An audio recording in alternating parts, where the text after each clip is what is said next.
मानव सभ्यता के इतिहास में वसुधैव कुटुंबकम का उद्घोष मनुष्य की वैचारिक यात्रा का वह प्रस्थान बिंदु है जहां से मानवाधिकार की चिंतन प्रक्रिया प्रारंभ होती है।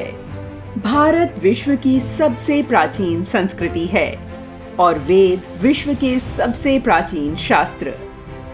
जीवन के पक्ष से संबंधित कोई भी ऐसा विषय नहीं है जिस पर वेद और उपनिषद इत्यादि में ज्ञान के सूत्र न मिलते हों। यह दुर्भाग्य ही कहा जाएगा कि भारत के पास अमूल्य ज्ञान निधि के होते हुए भी आज हमारी नई पीढ़ी को इस प्रकार का सभी ज्ञान हेय दृष्टि से पढ़ाया जाता है और उन्हें यह बताया जाता रहा है कि ज्ञान विज्ञान का उद्भव प्राचीन रोम और यूनान में हुआ था। मानव अधिकार के बारे में भी ऐसी ही मान्यता है कि मानव अधिकार की सबसे पहले बात करने वाला साहित्य यूरोपीय साहित्य है और यूनान के प्राचीन दार्शनिकों ने मानव अधिकारों का प्रत्यय विश्व के समक्ष रखा था।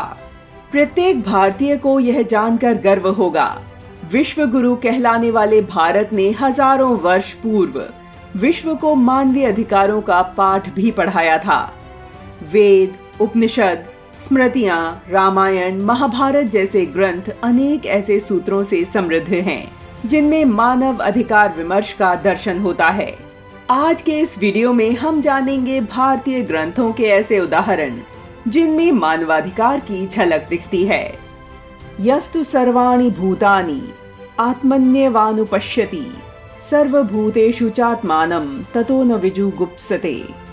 यस्मिन् सर्वाणि भूतानि आत्मेवाभूद विजानतः तत्र को मोह कः शोक एकत्वमनुपश्यतः। अर्थात जो मनुष्य सभी जीवों को अपने जैसा मानकर व्यवहार करता है उसको किसी प्रकार का दुख नहीं होता है। सच्चे अर्थों में यही मानवता है। दूसरों के साथ हमें उसी प्रकार का व्यवहार करना चाहिए जो हम दूसरों से अपने लिए अपेक्षा करते हैं। जिस नैतिक नियम को आज गोल्डन रूल या एथिक ऑफ रेसिप्रोसिटी कहते हैं उसे भारत में प्राचीन काल से मान्यता है। सनातन धर्म में इसे धर्म सर्वस्वम, धर्म का सब कुछ कहा गया है। श्रूयताम धर्म सर्वस्वम श्रुत्वा चाप्यवधार्यताम आत्मनः प्रतिकूलानि परेशान न समाचरेत। अर्थात धर्म का सार क्या है, सुनो। जीवन के धर्म को सुनो और सुनने के पश्चात सदैव इसका पालन करो। कभी भी किसी अन्य के साथ ऐसा व्यवहार न करो जो तुम स्वयं के साथ नहीं चाहते।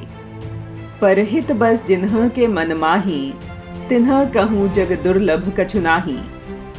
अर्थात जिसके मन में दूसरे का हित बसता है उसके लिए जगत में कुछ भी दुर्लभ नहीं है। परहित सरिस धर्म नहीं भाई, पर पीड़ा सम नहीं अधमाई।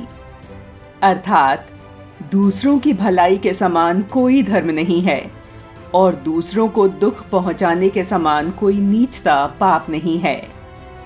प्रजा सुखे सुखम राज्ञः प्रजानां तु हिते हितम नात्म प्रियम हितम राज्ञः प्रजानां तु प्रियम हितम। अर्थात प्रजा के सुख में राजा का सुख निहित है। प्रजा के हित में ही उसे अपना हित दिखना चाहिए। जो स्वयं को प्रिय लगे उसमें राजा का हित नहीं है, उसका हित तो प्रजा को जो प्रिय लगे उसमें है। संगच्छध्वम संवधध्वम सवो मनासी जानताम देवा भागम यथा पूर्वे संजानाना उपासते।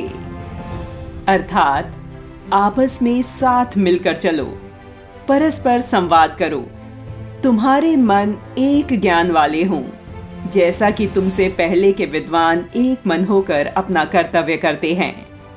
वीडियो देख लेने के बाद अब आप भी गर्व से कह सकेंगे कि मानव अधिकारों का सबसे प्राचीनतम उल्लेख हमारे महान पूर्वजों के चिंतन में दिखाई देता है। विश्व ज्ञान की सभी शाखाओं को हम भारत की प्रज्ञा में ही निहित पाते हैं। आवश्यकता है तो केवल एक, दुर्भाग्य से भारत के स्वत्व का गला घोटने का जो कुत्सित षड्यंत्र रचा गया, हमें उसे विफल कर अपने भारत बोध को जगाना होगा।